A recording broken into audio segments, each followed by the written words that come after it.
একটা মহল খাগড়াছড়ি যে পরিস্থিতি এটা করার চেষ্টা করতেছে। আমাদের দেশে কিন্তু একটা সনাতন ধর্মীদের একটা সবচেয়ে বড় উৎসব কিন্তু চলছে।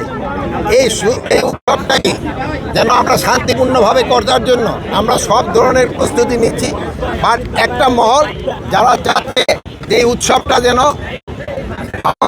এবং উদ্দীপনার সাথে এবং উৎসব মুখরভাবে হতে না পারে এই জন্য একটা মহল কিন্তু চেষ্টা করতেছে।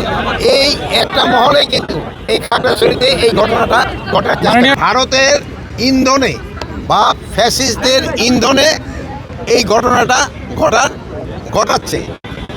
এই ঘটাতে না পারে এই জন্য আমরা আমাদের সর্বাত্মক ব্যবস্থা নিচ্ছি এবং আমাদের যে উপদেষ্টা প্রদীপ ভাই আমাদের দেশের পাহাড়ে পার্বত্য চট্টগ্রামের বান্ডেল থাকলে প্রতি সেনমানিতে টাকা বাঁচবে।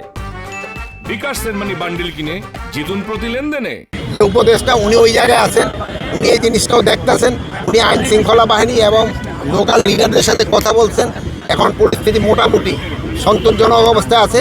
তো আপনারা জানেন কিছু সন্ত্রাসী পাহাড়ের উপরে থেকে তারা ফায়ার করছে এবং এই হাতিয়ারগুলি অনেক সময় বাইরে থেকে আসছে, যেটা আপনি ভাই বললেন। আমি অবশ্য দেশের নাম বলতে চাই না, আমার সাংবাদিক ভাই দেশের নামটা বলে দিচ্ছেন। তা আপনারা এটা যেন প্রতিহত করতে হলে আপনাদের সবাই আমাদের সাহায্য এবং সহযোগিতা দরকার হবে। আপনারা সবাই একটা সাহায্য সহযোগিতা করবেন। আরেকটা জিনিস হলো আপনারা সবচেয়ে বলবেন যে গতকাল থেকে কিন্তু আমাদের একটা বড় ধর্মীয় উৎসব শুরু হয়ে গেছে। এই উৎসবের সময় যেন কেউ কোনো ধরনের বিশৃঙ্খলা সৃষ্টি না করে, রাস্তাঘাট যেন বন্ধ না করে এবং এই পূজাটা যেন নির্বিঘ্নভাবে উদযাপন করতে পারে। এই ধরনের সবাইকে আমি বলবো সাহায্য সহযোগিতা করার জন্য।